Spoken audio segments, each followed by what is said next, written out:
আসসালামু আলাইকুম এভরিওয়ান। আজকে আমরা গরুর মাংসের তেহারি রান্না করে দেখাবো। এর জন্য আমি এখানে নিয়েছি চর্বিযুক্ত 1.5 কেজি গরুর মাংস।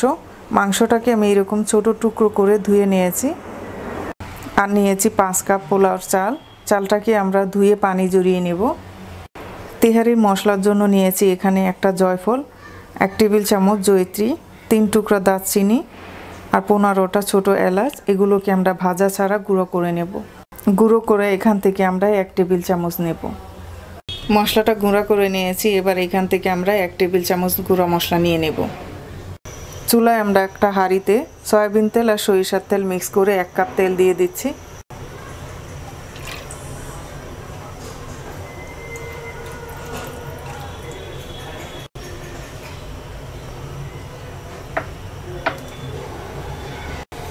তেলটা গরম হয়ে গেছে, দিয়ে দিচ্ছি 1.5 কাপ পেঁয়াজ কুচি।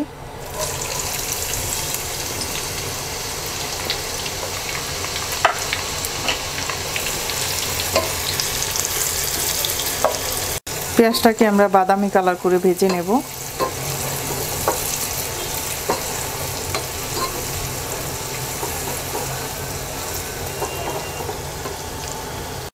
পেঁয়াজটা বাদামি কালার করে ভেজে নেওয়া হয়ে গেছে। এবার দিয়ে দিচ্ছি 2 টেবিল চামচ আদা রসুন বাটা।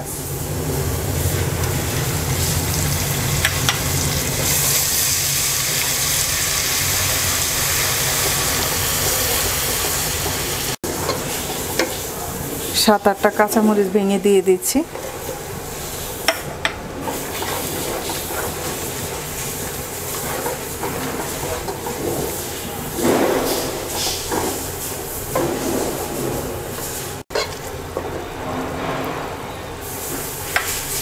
এবার দিয়ে দিচ্ছি তেহারির গুঁড়া মশলা।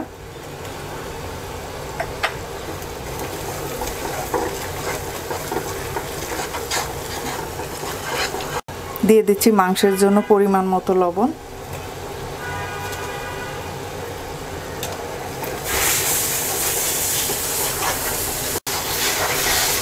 এবার সামান্য একটু পানি দিয়ে মশলাটা 2 মিনিট কষিয়ে নেব।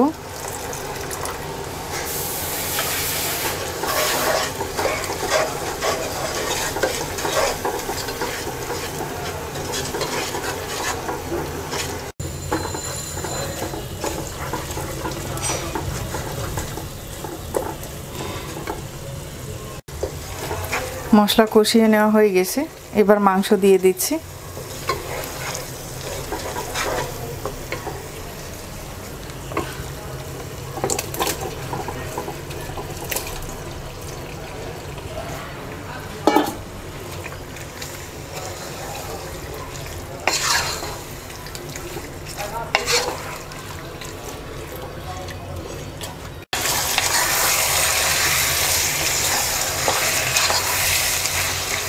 এবার দিয়ে দিচ্ছি 3 টেবিল চামচ টক দই।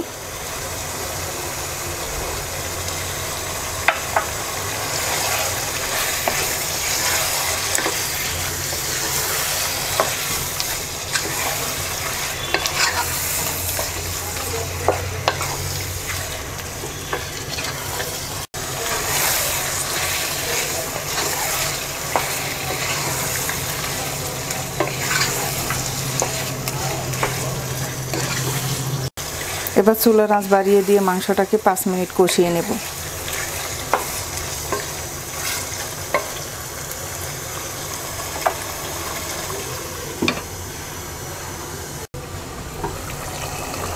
পাঁচ মিনিট পর দেখতেই পাচ্ছেন মাংস থেকে অনেক পানি বের হয়েছে। এই পানি দিয়ে মাংসটা সিদ্ধ হয়ে যাবে। এবার আমরা চুলার আঁচটা মিডিয়াম লোতে রেখে মাংস সিদ্ধ হওয়া পর্যন্ত রান্না করব।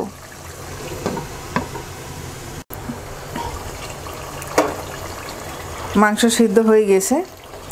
এবার মাংসের পানিটা শুকিয়ে তেলটা উপরে বেশি আসা পর্যন্ত আমরা আরও কিছুক্ষণ রান্না করব।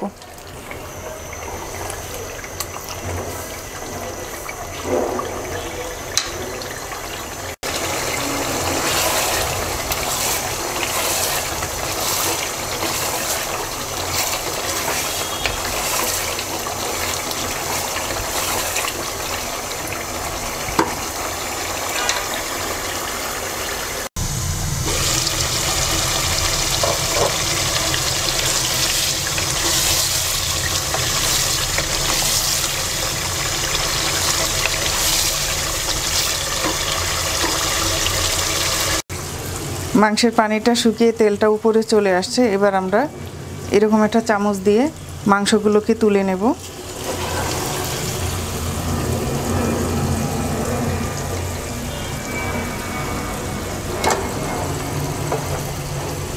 এবার তেল আর কিছুটা মশলা আছে, এর মধ্যে আমরা চালটা 2-3 মিনিট ভেজে নেব।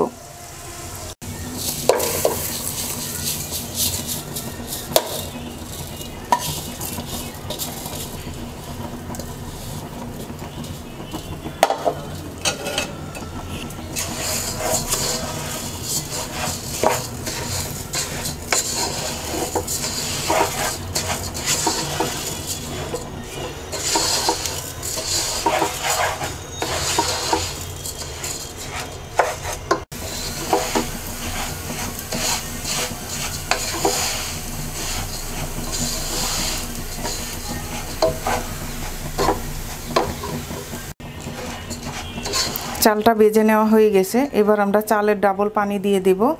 এখানে আমি 5 কাপ চাল নিয়েছি, 10 কাপ পানি লাগবে। আমি এখানে 9 কাপ পানি দেব আর 1 কাপ লিকুইড দুধ দেব।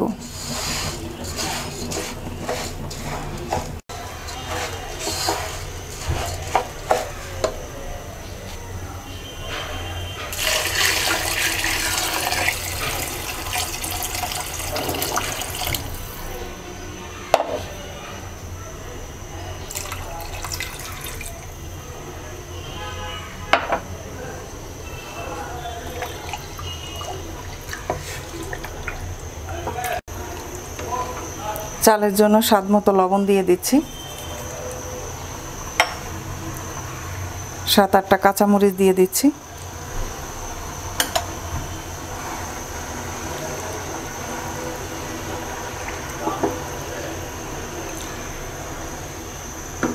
এবার আমরা একটা বলক আসা পর্যন্ত অপেক্ষা করব।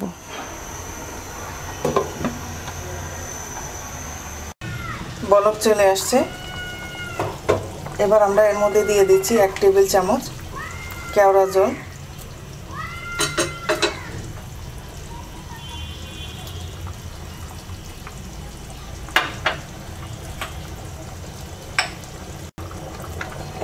এবার আমরা মাংসটা দিয়ে দিচ্ছি।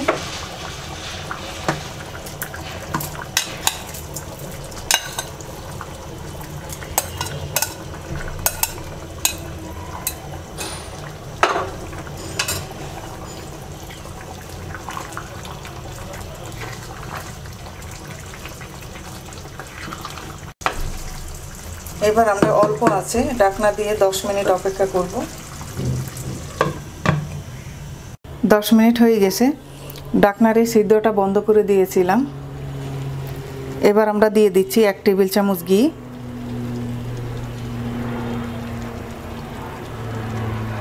এবার হালকা হাতে নেড়ে 10 মিনিটের জন্য আমরা আবার দমে রেখে দেব।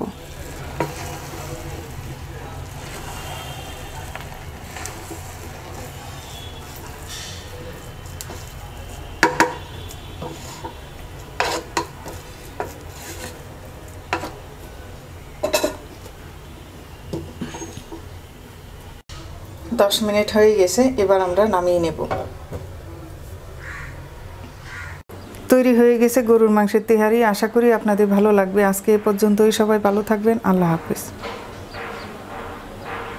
তৈরি হয়ে গেছে গরুর মাংসের তেহারি। আশা করি আপনাদের ভালো লাগবে। আজকে এ পর্যন্তই, সবাই ভালো থাকবেন। আল্লাহ হাফেজ।